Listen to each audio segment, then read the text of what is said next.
کہنا ہے کہ اس کو جو ہے گلا دبا کر قتل کیا گیا، اور یہاں پر ان کا یہ بھی کہنا تھا کہ کوئی یہاں پر جو ہے بلڈ کے نشانات اور کوئی ایسی چیز نہیں ملی جس سے، اور اعلیٰ قتل بھی یہاں پر نہیں ملا کہ جس سے یہ کہا جا سکے کہ اس سے کسی تیز دھار آلے سے اسے قتل کیا گیا۔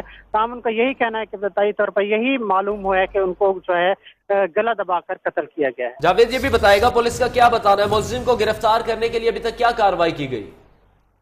پولیس کی بھاری نفری موجود ہے اور سی پی او کا یہی کہنا ہے کہ ملزم جو ہے فرار ہو چکا ہے، اس کی گرفتاری کے لیے جو ہے چھاپہ مار ٹیمیں جو ہے وہ تشکیل دی جا رہی ہیں اور ملزم کو جلد گرفتار کرنے کی کوشش کی جائے گی۔ ٹھیک، اور جاوید یہ بھی بتائیے گا کہ اس کے فرار ہونے سے متعلق بھی کیا وہاں موجود اس کے جو ماں باپ ہیں وہ اس حوالے سے کنفرم نہیں کر رہے کہ کوئی فرار ہوتے اسے دیکھا گیا ہو یا روکا گیا ہو یا کوئی آواز انہوں نے اس وقت سنی ہو جب اس نے اس کو قتل کیا؟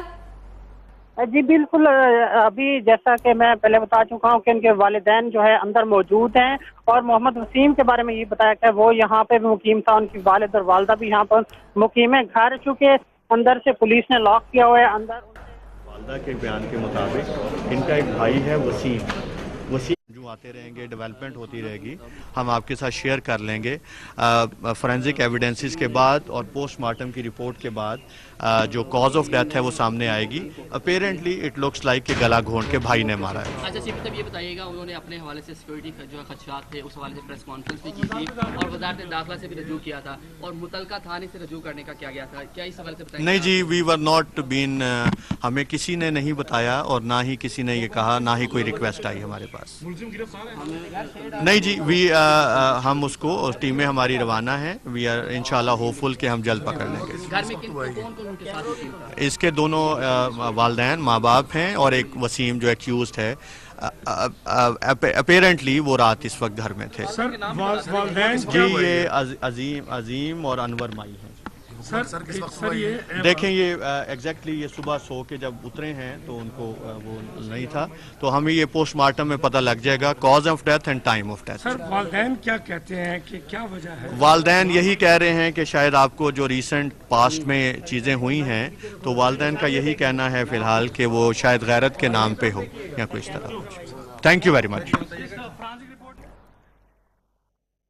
قندیل بلوچ کے قتل کے حوالے سے پولیس حکام جو ہیں وہ اس وقت کچھ میڈیا سے بات کر رہے تھے، اور ان کا یہ کہنا ہے کہ ابھی تک ابتدائی طور پر اس کے والدین کا یہی کہنا ہے کہ جو ریسنٹ تمام واقعات ہوئے تھے تو ان کا یہ کہنا ہے ان کے والدین کا کہ تو غیرت کے نام پر یہ کچھ واقعہ جو ہے یہ رونما ہو سکتا ہے۔ بہرحال پوسٹ مارٹم کے بعد ہی جو ٹائم آف ڈیتھ اور کاز آف ڈیتھ پتہ چل سکے گا کہ کس طرح سے اس کو اور کب قتل کیا گیا۔ سی پی او اظہر اکرام کا یہ کہنا ہے کہ ملزم کو ابھی تک گرفتار نہیں کیا جا سکا۔ قندیل کے بھائی نے رات کے قندیل کا گلا دبا کر اسے قتل کیا۔ Police model girl Qandeel Baloch کے گھر مظفر آباد بھی پہنچ چکی ہے۔ قندیل چاندرات سے نواحی علاقے مظفر آباد پہ مقیم تھی۔ سی پی او اظہر اکرام کا یہ بتانا تھا قندیل بلوچ کا گلا دبا کر اس کے بھائی نے قتل کیا، اور والد نے پولیس کو ٹیلی فون پر اس بات کی رپورٹ بھی کی ہے۔ قندیل بلوچ کے والد نے سی پی کو اطلاع دی کہ قندیل کو قتل کر دیا گیا ہے، ماڈل قندیل بلوچ کو قتل کر دیا گیا ہے، اور آر پی او کی جانب سے اس بات کی تصدیق بھی کر دی گئی ہے۔ قندیل بلوچ کو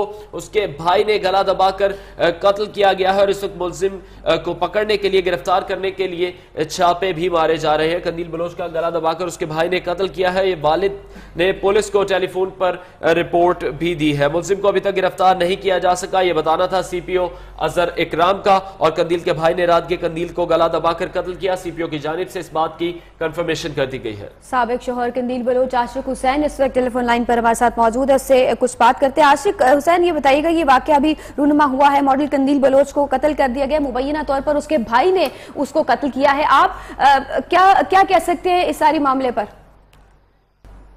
دیکھیں جی، میں تو اس معاملے پر کچھ نہیں کہہ سکتا کیونکہ ان کا ذاتی معاملہ تھا۔ میری تو ایک سابقہ وائف تھی، لیکن اس نے کچھ بھی کیا ہے بہت ہی برا کیا ہے، اچھا نہیں کیا، کیونکہ وہ اپنی لائف جی رہی تھی یا تو اسے چلو اپنا بھائی کے ناطے اسے سمجھاتے دکھاتے بھی یہ کام نہ کریں وہ نہ کریں، لیکن اس طرح تو نہیں کرنا چاہیے تھا کہ اس کا گلا دبا دو، اس کی لائف ختم کر دو، یہ تو بری بات ہے۔ ٹھیک، تو آپ اس کے بھائی کو جانتے ہیں کیا ذاتی طور پر، کس قسم کے رجحانات کا مالک ہے اس کا بھائی؟ جی نہیں، میں نہیں جانتا، کیونکہ اس کے بھائی تو